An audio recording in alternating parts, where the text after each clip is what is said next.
Esse negócio que o torcedor chama de bagre tem que ser ignorado. Qual a qualificação que o sujeito que fica chamando todo mundo de bagre tem para avaliar o trabalho do jogador? Sério, futebol.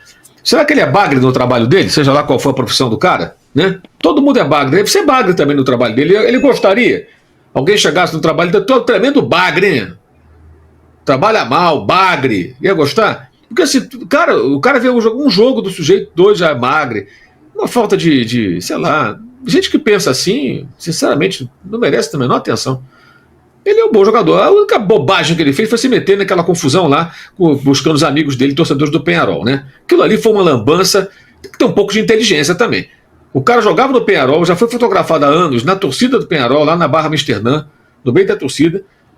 O Flamengo foi eliminado pelo Peñarol, aí os caras vêm ao Rio de Janeiro, tem uma confusão lá com não foi nem com a torcida do Botafogo, mas lá uma confusão no Rio de Janeiro. Vários foram presos e tal. Aí aparece o Varela lá, pô. Se os amigos dele não estavam na confusão e quiseram socorro, por que ele não falou, ó, onde vocês estão? Sai daí, vai para alguma esquina, alguma rua, eu estou em tal lugar, passa a localização, vou buscar você. Vai lá pro meio do coração da bagunça, no miolo, aparece ali com aquela carinha dele. Aquilo foi uma lambança assim, pô. A torcida fica com raiva do cara, né? Quer dizer, ele faltou. Para mim, o maior erro do Varela foi fora do campo. Aquilo, caramba, cara. Como é que faz a bobagem daquela? Né? Lembra de saindo do carro, aquela carinha assim de que não fez nada? Pô, mas o que você tá fazendo aí? E o cara gravando disso e falando, ei, o cara, Varela do Flamengo, que sacanagem, fazendo o que aqui? Perdemos pra esses caras de novo, ele vem aqui, pô, ajudar os amigos. O cara que grava o vídeo ainda fica cornetando ele. Ficou jogando, qual foi o grande erro do Varela? Péssima atuação dele. Ele só tem um estilo diferente do Wesley. Mas é um jogador correto, que atende. E essa fase dele boa tem uma vantagem pro Flamengo. Se o Wesley de fato receber proposta, até agora não veio nenhuma proposta oficial, fechada, né, para vender. Mas a janela vai abrir. O Flamengo pode vendê-lo bem. Ele já tem um lateral que está em boa fase. Então busca um outro jogador para a posição, mas sabendo que quem está jogando está dando conta do recado. Ele traz um outro para estabelecer uma disputa de posição. De repente está com uma outra característica para ter uma variedade, como o Wesley é diferente do próprio Varela, né? É o sub-40. É aquele. Tem uma galera de lendas do Barcelona, pô. Falar em Mundial, a gente começa hoje uma série de reportagens aqui nossa sobre os cariocas na Copa do Mundo de Clubes. Com o Chelsea no caminho, o Flamengo virou a chave e embarca na próxima semana para os Estados Unidos. Mas como é que será que o rubro-negro vem para essa competição? Quem conta pra gente é o Flávio Vinick. Fala, Flavinho. O troféu já passou por aqui. Visitou sedes de clubes, cartões postais do país e foi até abençoado pelo Cristo Redentor. Agora, a torcida é para que ele volte e fique no Brasil. Em uma disputa, o país já saiu na frente. Além das belezas naturais, o Rio de Janeiro pode se orgulhar de ser a cidade com mais representantes no Mundial de Clubes da FIFA. Só o Rio tem 3 equipes na competição. São os últimos campeões da Libertadores: Botafogo, Fluminense e Flamengo. O rubro-negro terá pela frente o milionário inglês Chelsea, o americano Los Angeles e a estreia é contra o Esperance da Tunísia. A chance de passar é grande, né? Eu acho que tem tudo para ganhar do Esperance, ganha também desse time que vem do playoff. E com o Chelsea eu acho que tem jogo. Teve jogo com o Liverpool de 2019, não vai ter com o Chelsea agora? E aí eu acho que o jogo mais difícil seria contra o Chelsea mesmo. Mas se arrancar um empate contra eles, tem possibilidade. Um adversário que o técnico Felipe Luiz conhece bem. Não, é especial porque eu conheço muita gente lá do Chelsea, um clube que me recebeu super bem. Tive a possibilidade de ser campeão de 2 títulos importantes, que é a Premier League e da Copa da Inglaterra. E fui muito bem tratado, muito bem recebido por todos os torcedores e também por todos os trabalhadores do clube, funcionários do clube. Realmente o Chelsea tem um time excelente, é um dos melhores times da Europa, joga um dos melhores futebol da Europa. Dominante, tem a bola, gostam de propor jogo, pressionam alto e então vão com certeza causar muitas dificuldades. O Flamengo sempre tem o objetivo de fazer o melhor em qualquer competição que entra. Esse sempre é o nosso objetivo, de entrar nas competições, chegar ao fundo para ser campeão. E vamos fazer o nosso melhor. E esse nosso melhor vai ver até onde a gente vai chegar. Torcida nos Estados Unidos e espalhada pelo mundo não vai faltar ao Flamengo. Muito Muito bem, é uma série nossa, a gente vai trazer aí os cariocas na Copa do Mundo de Clubes. Olha aí, o Flamengo anunciou o retorno, é isso mesmo, o retorno de Gonzalo Plata após o jogador se apresentar à seleção equatoriana, mesmo lesionado. Na nota, o rubro-negro divulgou que a decisão pelo retorno veio após uma conversa amigável com o departamento médico equatoriano. Vene Casagrande, você trouxe essa história aqui durante toda a semana, a gente debateu aqui, puxa, mas o jogador tá machucado e vai viajar, como foi isso? Você até chegou a falar da questão da comunicação mesmo, como é que o jogador deixa chegar nesse momento e tudo mais. E aí agora, ele foi, você trouxe essa notícia ontem, e ele voltou. Eu acho que ele quer acumular aquele negócio de ponto de viagem, Vene Casagrande. Não é possível. Eu acho o seguinte, essa Guerra Fria e o Flamengo saiu vencedor pelo retorno do jogador. Sim. E muita gente questiona se ele está voltando, por que ele foi? Porque a seleção equatoriana queria utilizá-lo. Isso aí, obviamente, ficou muito nítido para todo mundo.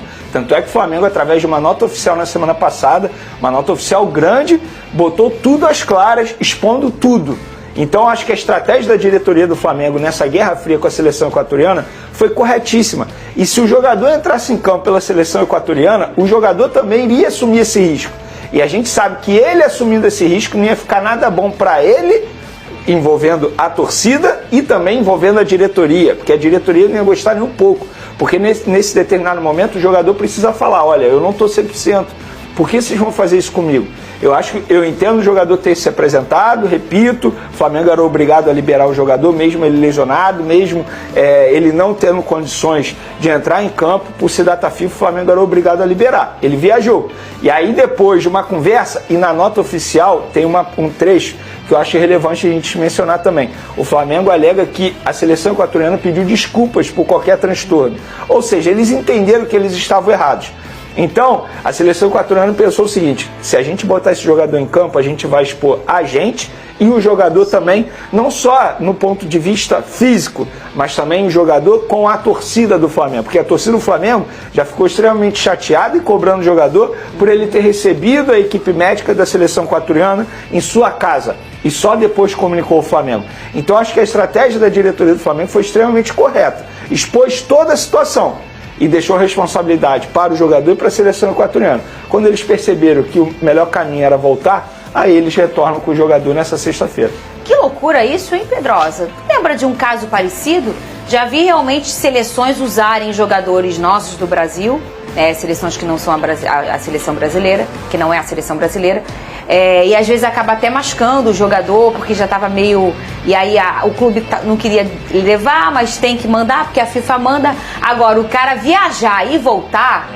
Não me lembro. Não lembro também não. Eu só lembro às vezes do Rames Rodrigues, que não jogava no São Paulo, mas jogava na Colômbia. É verdade. Em vários momentos isso aconteceu, mas assim, de fato o que aconteceu com o Gonzalo Plata é muito estranho, e eu concordo com o Vene nesse sentido de que a queda de braço foi vencida pelo Flamengo. Eu acho que a queda de braço só não teria sido vencida se o jogador forçasse para jogar. Se ele falasse assim, quer saber? Não me interessa, eu quero jogar contra o Brasil, eu vou ser titular, é um jogo importante para mim, defendendo o meu país, e não interessa. E ele ia jogar, depois ele ia sofrer as consequências. Mas não me parece ser o perfil do Gonzalo Plata em relação à indisciplina. Eu acho que ele é um cara muito focado e profissional. E assim, você traz um ponto, Pedrosa, que às vezes a gente fica julgando a pessoa, né?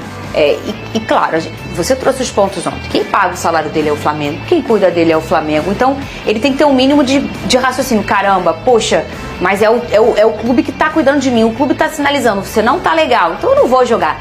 Mas, em contrapartida, às vezes tem um sentimento do jogador como pessoa que nasceu naquele lugar e quer defender a sua seleção. É como se fosse, entre aspas, uma guerra até, que a pessoa quer servir a seleção e às vezes passa até alguns limites físicos para conseguir estar vivendo esse momento. Isso talvez não seria natural para mim, talvez não para você, mas para muita gente isso é natural, sabia, Vene? É porque no caso do Gonzalo Plata, no Brasil a gente tem pouco isso. Não sei nem se o sentimento dele era esse, de defender a seleção com unhas e dentes. É porque ele é um jogador que ele já foi afastado da seleção equatoriana por atos de disciplina, antes de chegar ao Flamengo. Então acho que ele não queria comprar essa briga com a seleção equatoriana novamente e correr o risco de não ser convocado futuramente. Por isso que eu até entendo ele. Só que eu acho que a postura dele poderia ter sido diferente, no sentido de ligar para o Flamengo, ó, eles estão vindo aqui na minha casa, manda alguém aí também. Entendeu? Não só avisar depois da visita. porque isso pegou muito mal lá no Flamengo. Então ele comprou, digamos, um lado. E até aí tudo bem, só que agora ele não vai entrar em campo pela seleção equatoriana. E repito, acho que o Flamengo agiu de maneira extremamente correta, expondo toda a situação para o público e também para a FIFA, né? Para a FIFA ficar sabendo. Então acho que no fim das contas ninguém vai sair mal na história. Ninguém vai sair mal. Na verdade, a seleção equatoriana não vai ter um jogador que é extremamente importante. Tanto é que na última data FIFA ele foi titular nos 2 jogos. Jogou muito bem, por sinal, com a camisa da seleção equatoriana. O técnico BKSS gosta muito dele, falou isso em entrevista coletiva, mas não tem jeito, ele está lesionado. Não é culpa dele nem culpa do Flamengo. Então acho que não valeria o risco colocá-lo em campo num jogo extremamente importante, como vai ser diante da seleção brasileira. Vene, novidade sobre a chegada do Jorginho? Temos sim, ele chega dia 6. Dia 6 é o quê? Sexta ou sábado? Hoje é 4. Então, sexta-feira, ele chega por volta de 5h45 da manhã. Alô, torcedor rubro-negro que gosta de fazer aquele aeroflá para jogadores contratados. Ele chega por volta de 5h45 da manhã.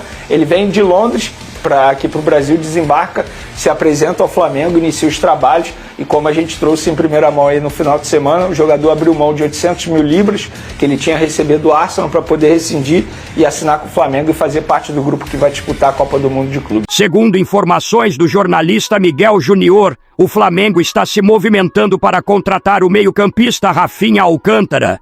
Livre no mercado, o jogador seria uma oportunidade viável e estratégica para o clube, que busca reforçar seu elenco visando as principais competições da temporada, especialmente o Super Mundial de Clubes. Rafinha já declarou publicamente, em diversas entrevistas, seu carinho pelo Flamengo, revelando ser torcedor do clube e que gostaria de vestir a camisa rubro-negra em algum momento da carreira. Agora, esse desejo pode estar prestes a se concretizar. A diretoria do Flamengo pretende oferecer um contrato de 2 anos ao atleta, que chegaria para disputar posição com Arrascaeta. Hoje, o elenco não conta com um meio-campista capaz de competir diretamente com o uruguaio pela titularidade, o que torna a chegada de Rafinha ainda mais relevante do ponto de vista técnico e tático. A comissão técnica, liderada por Felipe Luiz, enxerga com bons olhos a contratação. O treinador é admirador do futebol do jogador e acredita que ele pode ser a peça que falta para dar mais equilíbrio ao meio de campo da equipe. Rafinha Alcântara tem passagem por grandes clubes da Europa, como Barcelona, PSG e Real Sociedade, além de experiência com a seleção brasileira. Sua versatilidade em campo também é um ponto positivo, podendo atuar em diferentes funções no setor de criação, o que amplia as opções para Felipe Luiz montar o time. A experiência internacional do jogador é vista como um trunfo importante para os desafios que o Flamengo terá pela frente, incluindo competições de alto nível que exigem elenco qualificado e equilibrado. Nos bastidores, o clima é de otimismo. Por estar sem contrato, a negociação é considerada simples e pode ser finalizada nos próximos dias. O Flamengo quer contar com Rafinha o quanto antes para integrá-lo ao grupo e iniciar o processo de adaptação ao estilo de jogo e aos compromissos que se aproximam. Agora eu quero saber a opinião de vocês. O Alcântara será um grande reforço no Flamengo? Sim ou não? Deixe sua opinião nos comentários, curta o vídeo e se inscreva no canal para acompanhar todas as atualizações do Mengão. Saudações rubro-negras!